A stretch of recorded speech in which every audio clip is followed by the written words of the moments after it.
Well, here we go again. Needed a little change of pace and I'm waiting on parts. There's a surprise. So I moved around to the back end. Thought I might as well start scuffing this thing down. And for those that think fiberglass is nice and straight, any of the darker blue spots that you can see on here are all low spots, and they are everywhere. So I'm going to give this the initial sand. I'm using 180 on most of it, and there are some like severe lows in this thing, but it's no different than any other one out there that hasn't been fixed. And this white stuff on the back, I'm not exactly sure what they used. And normally I do all my sanding by hand, but I actually put some 80 on the DA to chew through the white. No idea what it is. And you'll see how far the body or the rear bumper cover is off from the body. Those black spots are down through the gel coat. There's highs and lows all over the place in this thing. The only good thing about this back end where this body line is most of it is going to be covered by the spoiler when it goes on. So anyway, I'll just keep on sanding.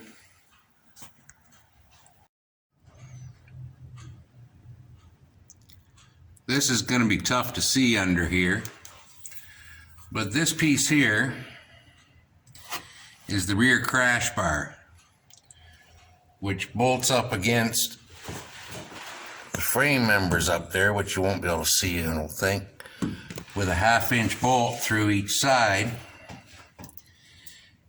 And there's two reasons this had to come out.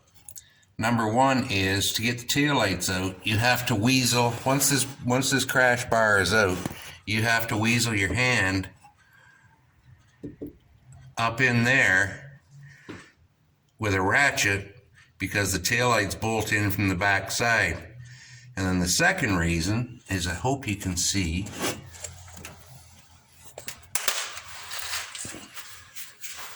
seam up in there. It's really hard to see. Anyway, that is where the spoiler is going to bolt through. So I have to have a way to get my hand up in there to tighten those bolts.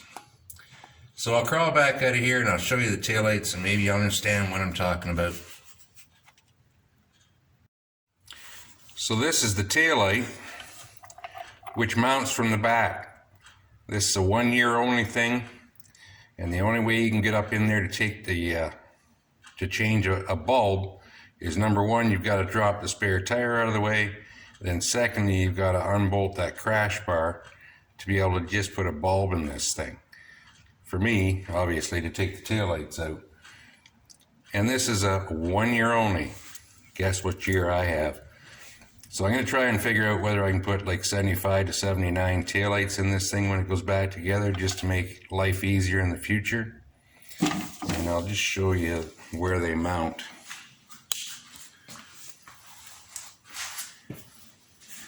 And that's where they bolt into. One way or another, they had to come out. So I don't know what I got into it, probably 3-4 hours trying to get those out. But anyway, I'm going to do a little bit more and I'll bring you back. Just while I wait for this to set up a little bit, if you take just a little bit of time to put your filler on smooth, it makes your life a lot easier.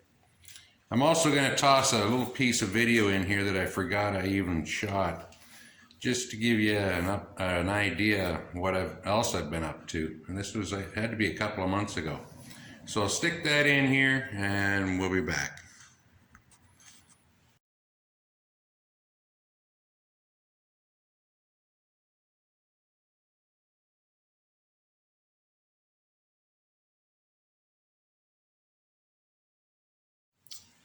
Got a coat on both sides. I just started from both sides, worked to the middle, and then when I had extra, I was just filling in here as I went along.